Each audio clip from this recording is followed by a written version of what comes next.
Hello everyone. In this class, we are going to use Laravel resource to transform our model collections into JSON.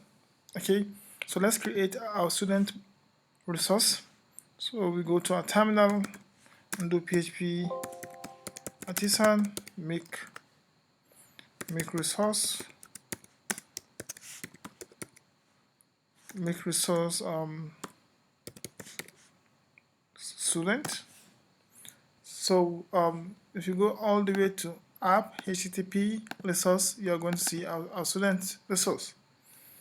So here the convention is this student resource represent our student model, like they work hand in hand. So this function to array return all the data that we have in our student model, like our student table. So one of the important thing of using API resource is that you can decide which information, like which data you want to return to your end users that are going to consume your API at the end of the day. So for example here, we have first name, last name, course, and email address in our table. So you can decide to return just these two or three, using this resource. But anyways, let's just continue. So if we go to our student controller, here we want to use our new resource class that we built. So okay, so to do that, come here and say new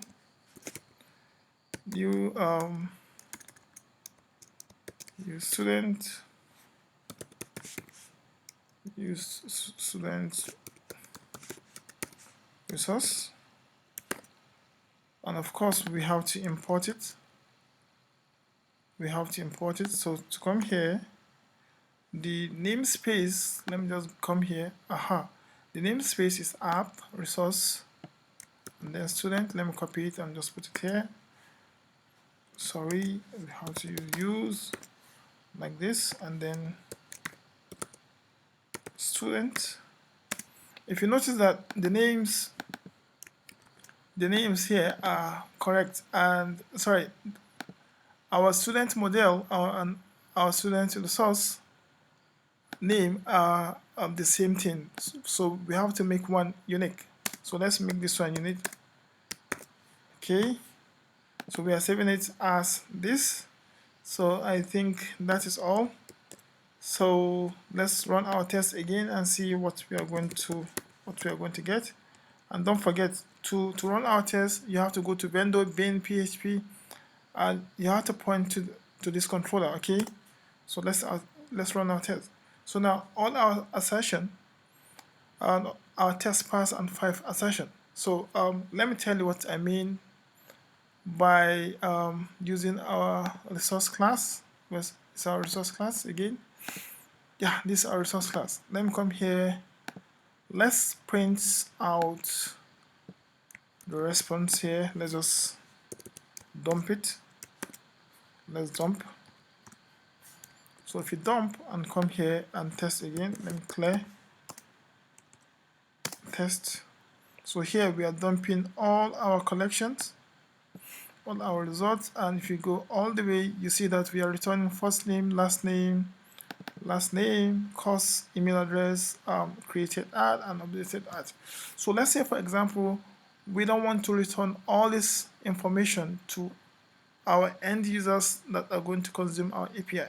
So what you're going to do, you count your the resource class and override this guy. We want to return an array.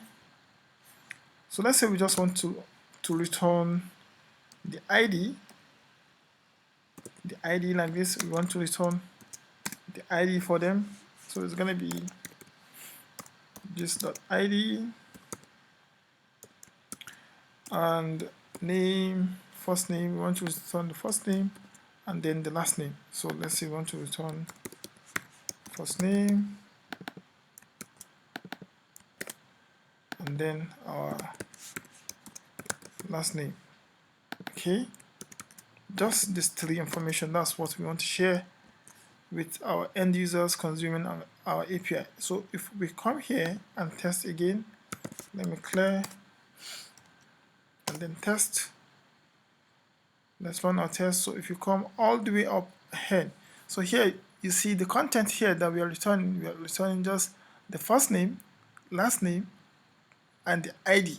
Okay, so that's it. The API resource serve as a template in which where you decide the information that you want to share with your end users that are consuming your API. If you like this video, like and share. And in the next video, what we are going to be doing, we are going to create an endpoint where we can get all our student and a particular student using our API resource. Thank you for watching.